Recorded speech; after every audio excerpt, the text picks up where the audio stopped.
Hey, what if the root cause of your stubborn weight gain, brain fog, type 2 diabetes, and your low energy isn't your genetics, but what if it's something that you can actually reverse, and in most cases reverse without medications? Now, today I'll be talking about insulin resistance, why it's skyrocketing in the United States, in the Western world, and the exact diet, lifestyle, supplements, and herbs that have been proven with science to help you reverse insulin resistance, help balance your blood sugar, and heal your body at the cellular level. Welcome to the Dr. Josh Yak Show.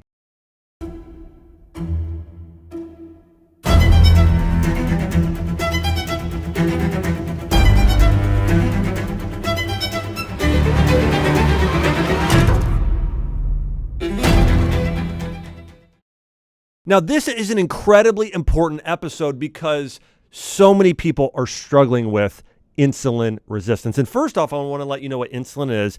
Insulin is a hormone. It's actually a peptide, tripeptide hormone, that is critical for bringing sugar into your cell. And once that sugar is into your cell, your body can use it. Your mitochondria can use it. Your mitochondria in your cells can use that to create cellular energy. That energy then runs your organs, your cells, gives you the energy you need to be healthy, to function properly, for your thyroid to produce the right amount of hormones, for your stomach to digest food. Your body has to have cellular energy, and insulin is a critical hormone in that. Now, here's what happens. If you have insulin resistance, okay, and this is basically what happens is, this is where, like, if you would stand next to a really loud speaker, and over time, your hearing would go deaf. Somebody would start talking to you and say, "What'd you say? I can't hear you." If that happens over and over and over again, which is what happens to your cells, you have these things called insulin receptors.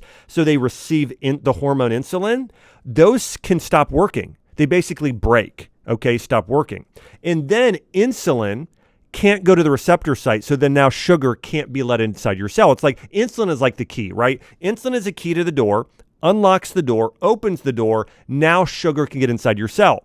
Well, if sugar can't get inside of your cell, it causes inflammation in your bloodstream. That inflammation then will set off an immune response, which will then lead to chronic pain, can lead to autoimmune disease, inflammatory bowel disease, and then hormone disruption throughout your body, because insulin also acts as a key to other things in your body, allowing other hormones to do their job, like cortisol, estrogen, testosterone, and thyroid hormones. So it is critically important that you have proper levels of insulin. But here's the reality. Nearly 100 million American adults, more than 1 in 3, the exact number is 38%, have prediabetes. And over 80% are unaware they have it. A global analysis estimates that 27% of adults worldwide have insulin resistance, or just under 1 in 3. But again, in America, it's nearly 40%. I want you to sit back and really think about that. Okay, just sit back and think about this. 40% of American adults have prediabetes and insulin resistance, okay? And this is going to increase your risk of every single health disease you can think of. And here's the other scary reality, is that these numbers are also growing in children. In fact, we're going to have that number that's 40% now, or 38% exactly, will be at 50% in the near future. So half of Americans, 50%, will have prediabetes and insulin resistance if we continue with the current trend here in the next 20 years. The International Diabetes Federation says rising rates of insulin resistance and diabetes is alarming, and really, it's an emergency. I know that we tend to worry about, other COVID-19, these sort of viruses or infections that are a threat to us.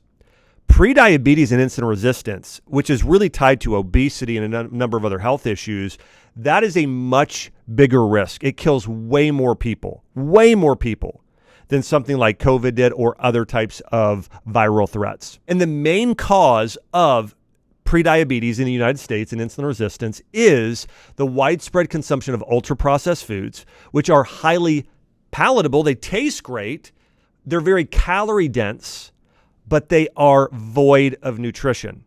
Now, let's compare the United States to other countries. Countries with a whole food traditional diets like Japan and certain blue zones, areas like parts of Greece and Italy, they have significantly lower rates of insulin resistance, often under 8%. We're at 38%. They're at 8%. This means that these countries have about 1/4 the rates that we do in the United States. And as I mentioned earlier, insulin resistance is a hormonal issue where your pancreas overproduces insulin in an attempt to lower your blood sugar. Again, over time, they get burnt out, they get broken, the receptor sites. Now, the good news, by the way, is you can repair these receptor sites. But what happens is they get broken, and so now this sugar stays in your bloodstream, and so your body produces more and more insulin to try and fix the problem. And then when you produce all this insulin, it's a hormone. So when one hormone gets off, all of your hormones get off in your body. And chronic insulin resistance has been linked to, of course, type 2 diabetes, but also heart disease, fatty liver disease, Alzheimer's, PCOS, infertility, and so much more. Low testosterone in men. So major health issues. And I want to walk you through the biggest metabolic contributors to insulin resistance. Here's what they are. Number one, of course, is obesity, especially from excess visceral fat. So many people don't know this. Your body fat is an organ. Just like your muscles an organ, just like your heart is an organ and your liver is an organ, your body fat acts as an organ. And when you have too much body fat, it actually causes your body to have more insulin resistance. It imbalances hormones. Your body will actually release or not release certain levels of leptin and ghrelin and other hormones, which will then cause insulin to be off. Another major contributing factor to insulin resistance is, of course, a poor diet that's high in added sugar, refined carbohydrates, and also ultra-processed foods. But other things also contribute. Lack of nutrient density in your diet, like our depleted soil today. A sedentary lifestyle where you're just not moving much, you're just sitting all day long. High levels of stress, poor sleep, and yes, there is a mild genetic component that can also contribute. There was a Journal of American Medical Association study. This was done on 45,000 participants, and they found that even mild elevations in your fasting blood sugar, especially combined with high body mass index, so if you're overweight, substantially increase the progression of diabetes, which is the 8th leading cause of death in the United States. The CDC now estimates that 1 in every 3 adults has pre-diabetes. The signs are there long before a diagnosis, things like constant fatigue, stubborn belly fat, sugar cravings, brain fog, frequent urination, and increased thirst. And these are all symptoms of insulin resistance, the root cause behind most cases of type 2 diabetes. Now, here's the good news. This condition is completely reversible with the right diet, lifestyle, and healing herbs. And if you or someone you love is struggling with blood sugar issues, head over to draxdiabetesclass.com to watch a free training on how to naturally balance your blood sugar and reverse your symptoms. That's draxdiabetesclass.com to take back control of your health today. Now, as I mentioned earlier, one of the greatest contributing factors to insulin resistance is poor diet. And again, I just want to be so clear about this. You may think to yourself, well, I don't think I have insulin resistance. 80% of people that have insulin resistance don't know they have it, okay? If your energy is fluctuating up and down all the time, if you have PCS, if you're overweight, if you have blood sugar issues, then you have insulin resistance, okay? 80% of people that have it don't know they have it, okay? That's the problem. That's the reality. And the biggest way to fix it, the most effective way to fix it, is via your diet. Now, I want to walk you through some studies and strategies that can help. Now, the first strategy here is for men, not as much for women due to the differences in hormonal nature of men versus women. Doing time-restricted eating like intermittent fasting has been shown to balance insulin in men. Okay. And so I think that is a good strategy for men. For women, I think you can get your eating window down to about 9 hours where you're maybe eating at like 8 a.m. and noon and then again at 5 p.m. Okay. Within a 10-hour window or so, maybe even 9. I still want you doing 3 meals a day though. That's that's fine. But only eating within a 4 to 6 hour window for women, it typically imbalances the hormone of most women. So it's not something you want to do in most cases. Not to say there's not some women in a group that are very, very healthy where their body can handle it, but the most, it's going to be too big of a stressor on your hormonal system. The biggest thing, of course, that you want to resist to reverse insulin resistance is ultra-processed food, okay? So it's fast food, it's the sodas, it's the stuff that all of you know you should be staying away from. And you want to eat more real whole foods. The biggest culprit, though, by far is going to be sugar and refined grains that cause insulin resistance. Okay, so if you're doing, again, soft drinks, if you're doing anything with added sugar, and then refined carbs, white bread, white pasta, potato chips, those sort of things, they're going to contribute and cause the biggest problem, okay? So again, stay away from processed sugar. And you want to make sure, and listen, highly processed fats and seed oils are not good for you either, and you want to stay away from those. That's probably secondary, but the biggest is refined carbs. You want to increase your content of protein, fiber, and healthy fat. That's the key.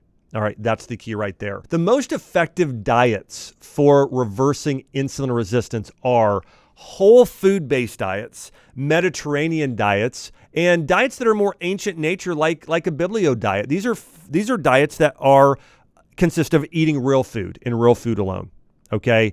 When you look at a Mediterranean diet, it's high in wild caught fish. It's high in extra virgin olive oil. It's high in a lot of tropical fruits like citrus, right? It's eating that sort of diet. You look at a biblio diet, what they ate in the Bible. It's a lot of pomegranates, it's figs, it's avocado, it's lots of olive oil there as well. It's lots of grass-fed red meat, raw organic dairy, those sort of foods. And so, but the key is this: high protein, high fiber, moderate fat, low moderate carb. Not low carb, not keto. You don't need to do that. You want to eat carbohydrates that are high fiber, high nutrient. Okay. So if you're choosing fruits or you're choosing carbohydrates, skip the white flour products, skip the, refined pasta, do pomegranate, do an apple, do berries, very high fiber, low glycemic fruits. Those are better options. Even sweet potato and butternut squash, those are better carbohydrates for you to choose. Even quinoa and whole grain brown rice, those are better options for you to choose from. But again, those are more on the low to moderate amount, and you want to do high protein and high fiber. Here's one other thing I want to share with you. It's not good typically to do high carb at any meal, but high carb and high fat together will cause you to gain the most weight, okay? So typically in the morning, what I recommend for my patients is do high protein, moderate carbohydrate. For lunch,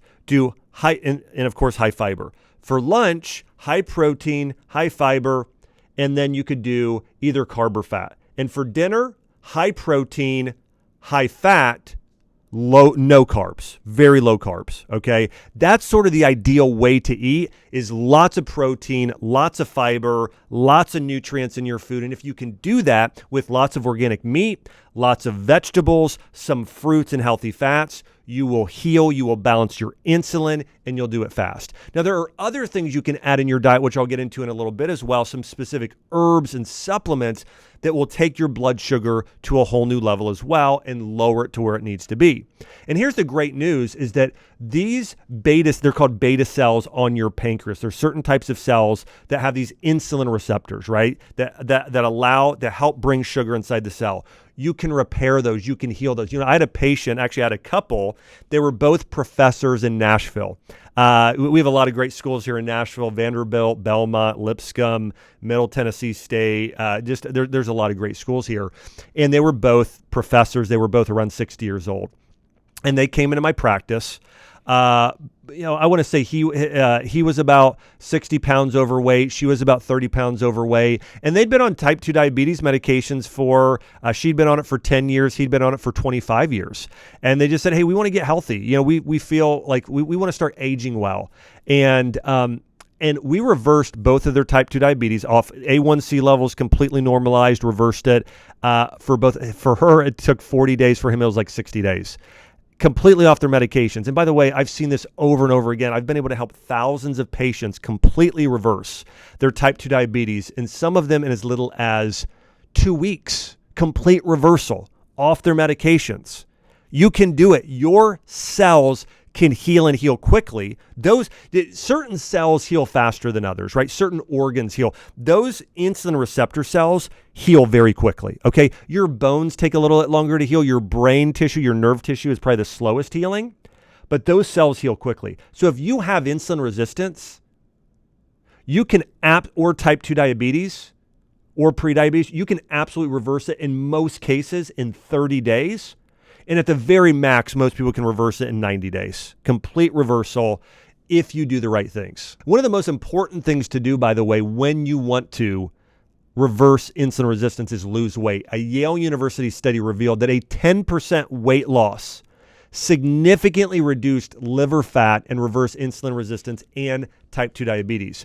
Weight loss itself is the strongest predictor of improving insulin sensitivity, whereas weight regain significantly predicted reduced insulin sensitivity. So your body weight, if you're storing onto much body fat, that is the single biggest predictor of insulin resistance. Now, that's not to say I haven't had patients I've worked with that came in that were, the term that is oftentimes used is skinny but fat, and where your body is holding on to this body fat, even though you're fairly, you might look skinny in the upper body, but you're still holding on a fair amount of body fat in your midsection.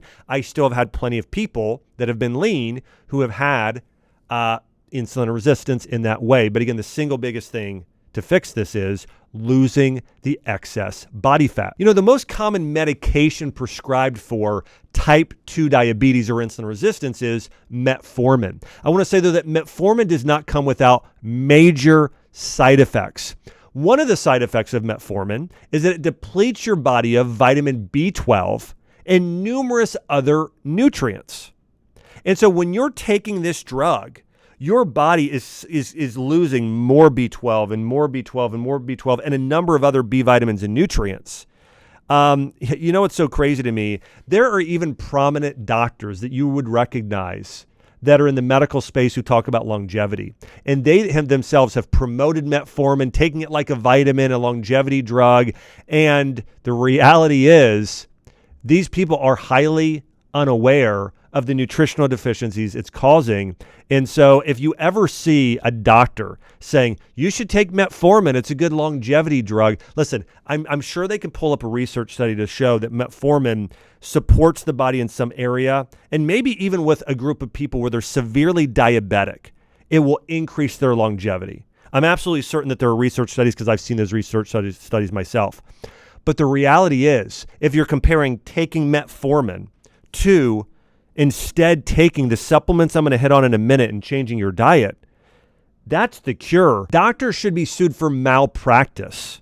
If you come into their clinic, they prescribe metformin, and that's all they do. That's malpractice, okay? It's violating the Hippocratic Oath. It's first do no harm. You're harming them, and you're not doing the best thing for them. The first thing you should do is put them on a very specific diet, high in protein and fiber. You should give them the nutrients they need. If you're going to give them metformin, at the very least, also give them the nutrients along with the probiotics for absorption so their body doesn't become deficient while taking this medication, but that never happens.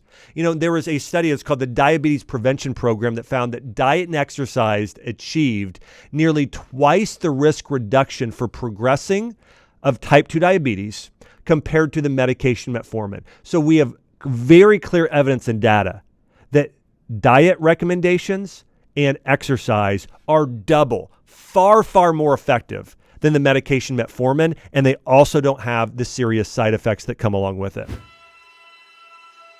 Do you have unexplainable illness, hormone dysfunction, weight loss resistance, brain fog, and you're tired of being dismissed when you know something isn't right? Well, get my at-home testing of targeted biomarkers, including hormones, thyroid, and metabolism, plus a full hour with one of my senior health advisors to help you understand your results. The truth is, your doctor's probably reading your blood work all wrong. They're missing the cellular issues behind the symptoms. This new testing flips the script. script. The future of interpreting test results is here. I'm currently offering a simple at-home blood test that actually tests for the right things. And just as importantly, it comes with proper interpretation of your results. If you want to check it out and grab one before they're gone, just go to mybloodwork.com now.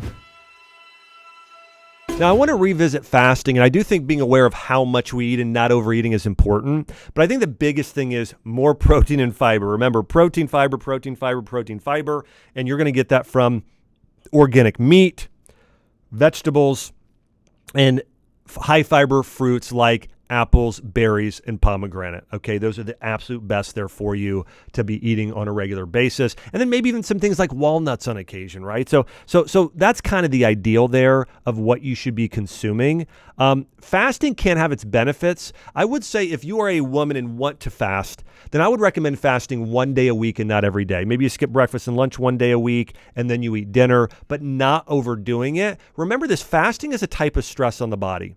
And if you're already very stressed, let's say you have a condition like hypothyroidism or chronic fatigue or PCOS, your body's already stressed. Adding another stressor to it every day is going to be just far too much. This is another reason why for women, I'm a huge fan of infrared sauna. I'm not a fan of cold plunge. Okay, if you're sick and ill. Men, I think, can do better with cold plunge long term. Just remember, women and men, your bodies are different. Okay, women, sauna, sauna, sauna. Amazing for your body. Doing infrared or a regular sauna, do that instead. Men, fasting in a little cold plunge, not too much, by the way, but a little bit, maybe a day or two a week. That's great for you. Okay. But you want to really, for women, get on the sauna. Men, you could do cold plunge and you could do sauna. And men, you can do fasting as well. Women, if you're going to fast, do it like the early church did. They took 1 day a week and fasted. And maybe it's just breakfast, or maybe it's breakfast and lunch. You spend that time in prayer. But you wouldn't want to do more than that for most women. Now, one other thing I want to mention, and this is important, is the amount you eat and the time of day matters. Okay, there's an ancient Chinese medicine, which of course this is a lot of what's inspired Japanese medicine today. We talked about this earlier. Japan is one of the 2 healthiest countries in the world, greatest longevity, lowest rates of insulin resistance. So what are they doing over there? Well, they were inspired with Chinese medicine, Kampo. That's part of their medical system over there. And they say this: eat like a king for breakfast, a pauper for lunch, and a peasant for dinner. So basically they're saying having a big breakfast is great. Your body can handle it. That's when your digestive system's the strongest. You just got off a fast. Lunch, eat a moderate meal. Dinner, eat a small meal. Now, whether, I tend to do more of I eat my bigger meals at breakfast and lunch and try not to eat a real big dinner. I eat dinner, I eat till I'm 70% full, then I stop, okay? Studies have shown that if you ate a big meal at 8 a.m. versus a big meal at 8 p.m., it impacts your body very, very differently, okay? If you eat a big meal at 8 p.m., you are much, much more likely to store that as fat and for it to cause insulin issues than if you had your big meal for breakfast. So just remember that, okay? That the time of day, what you eat at what times matters. Again, remember, more carbs in the morning, less carbs at night, more fat at night, okay? And high protein throughout the day.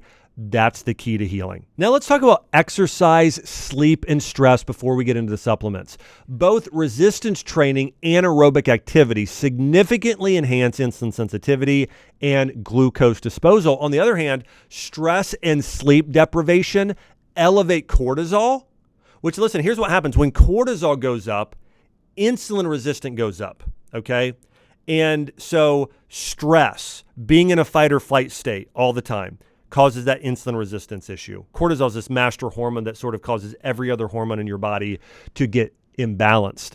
This is why having a practice of gratitude, spending time in prayer, meditation, having good sleep hygiene, right? When you're at night, not being on your devices or on TV. Again, maybe you stop that at 7 o'clock or 8 at the latest, and then you're 1 to 2 hours before bed. You're reading a book, connecting with family, spending time in prayer, reading your Bible, personal growth book, or just a novel for fun. that's what you should be doing at night, okay? It's going to help you get better sleep. That's also going to help your blood sugar and your hormones. There was a study done on exercise. This was published in the Journal of American Medical Association in 2010, and they found that patients with type 2 diabetes found that a combination of aerobic and resistance training lowered A1C levels more than either alone in the control group. So the reality is you want to do both weight training and aerobic training. Now, here's the ideal. And I remember reading a medical study years ago on this of what had the biggest difference. The ideal is, let's say if you could work out 1 hour, 3 days a week, okay? 1 hour, 3 days a week, or even 45 minutes, 3 days a week, something like that, okay?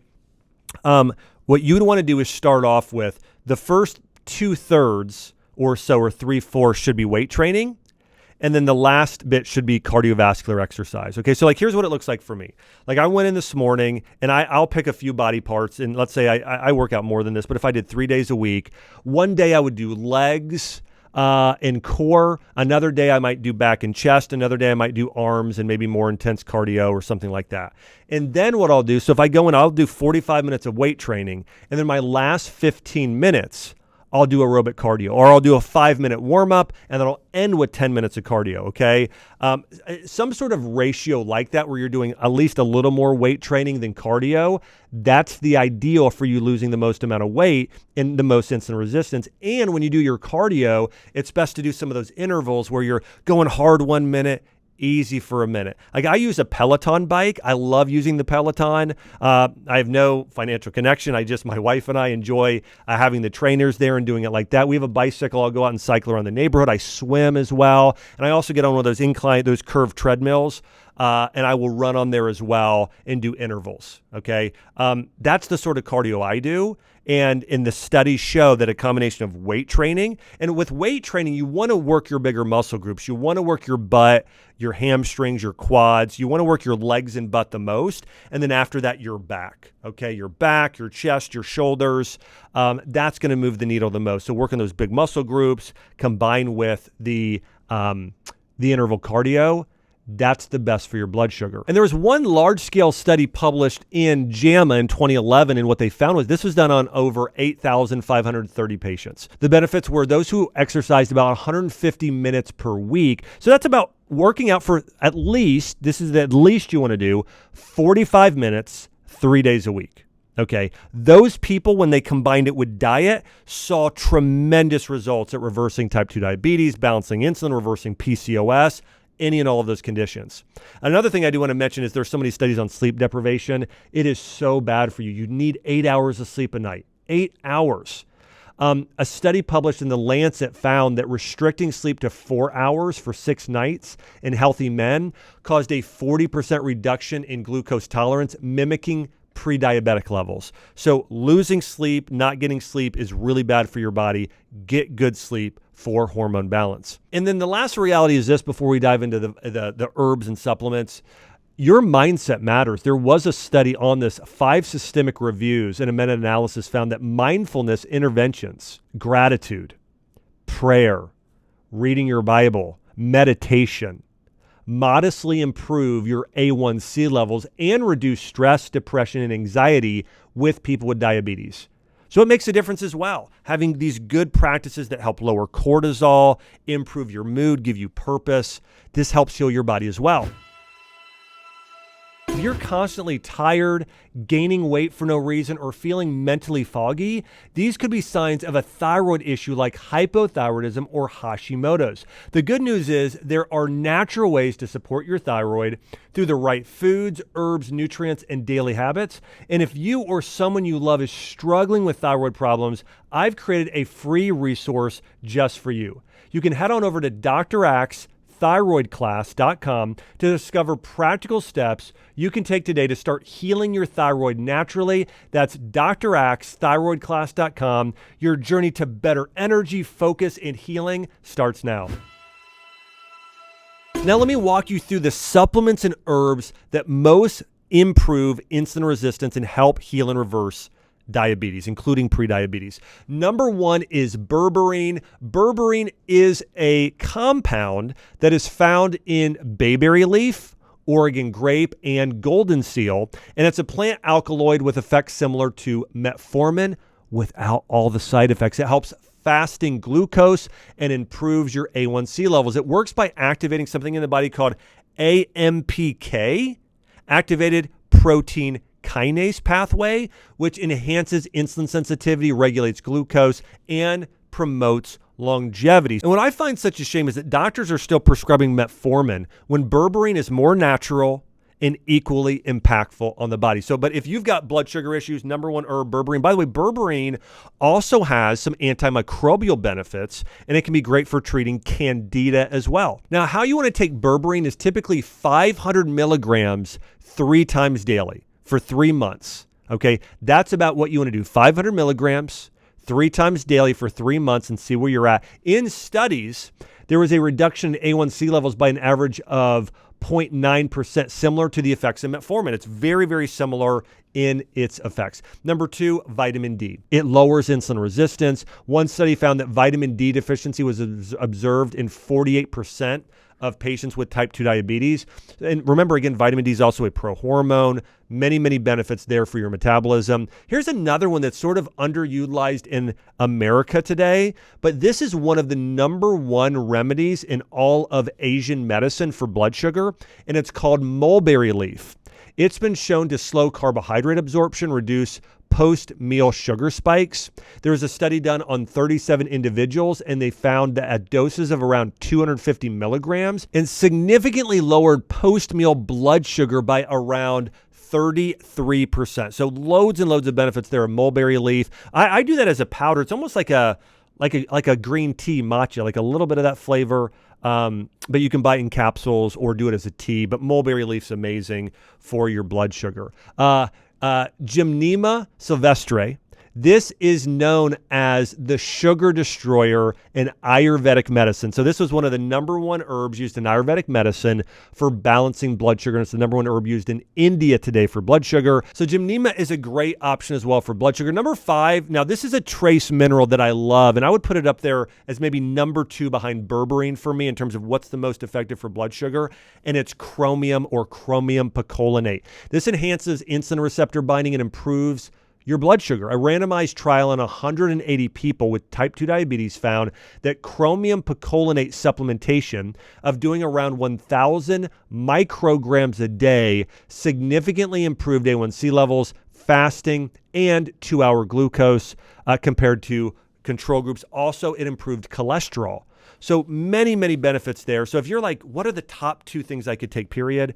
Berberine and chromium will make the biggest difference on your blood sugar. This is what I found in my clinical by working with a lot of patients. And not to say that Gymnema isn't amazing. Vitamin D isn't amazing, but I think those 2 are the biggest needle movers. Another one that can be important for blood sugar statistically, according to studies, is magnesium.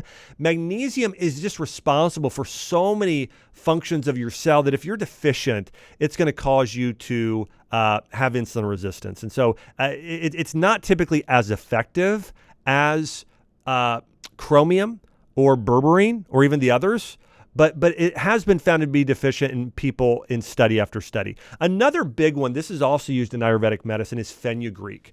Fenugreek improves blood sugar. Now, in Chinese medicine, it's known as a yang booster. This is also good for testosterone. It's also good for breast milk production for women because it's more anabolic. It helps your body better regenerate. But there was a study done and they found that fenugreek lowered blood sugar, lowered LDL cholesterol, and also supported testosterone levels. Also was observed that the controls had a 2.5 times higher chance of developing diabetes compared to subjects in the fenugreek group when we look at studies.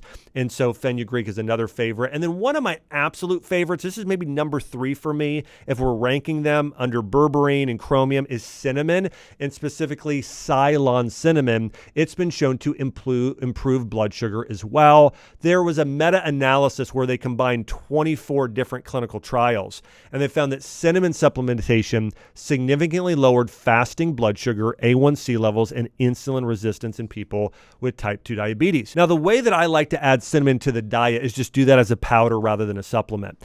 And so here's the smoothie. I want to share this. I had another patient who reversed her type 2 diabetes, and she reversed it in 30 days. Literally 30 days, was completely off her medications, and she'd been on it for about 15 years, and she was severely overweight. She was obese. She lost, it was amazing. I mean, she lost like 50 pounds in 3 months, lost 50 pounds.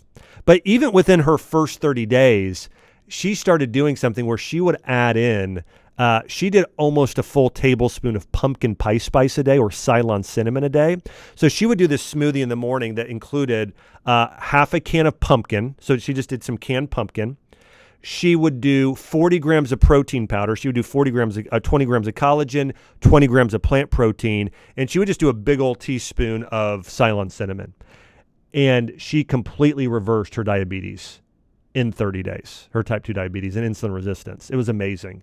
And cinnamon was like her number one go-to, and it's something that I had her do. But I have all my patients do that with insulin sensitivity, is loads of cinnamon. Ginger is also very good, by the way. So that's why pumpkin pie spice is a really good mix to add in there as well. But her diet was, again, here's the deal. If you want to reverse type 2 diabetes, here's the biggest things in ranking order. Number one, your diet.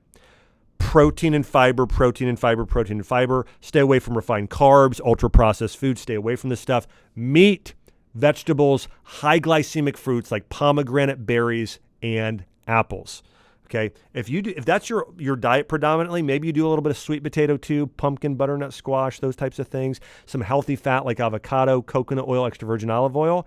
If that's the basis of your diet, that is going to go such a long way. That's number one. Number two is exercise. Okay, 3 days a week, do a combination of weight training and interval training. And if you just can't do that, then walk and walk and walk. Okay, especially up and down hills, wear a weighted vest, but walk more. Okay, and then the number three thing that can make a difference is these supplements. I would recommend Berberine.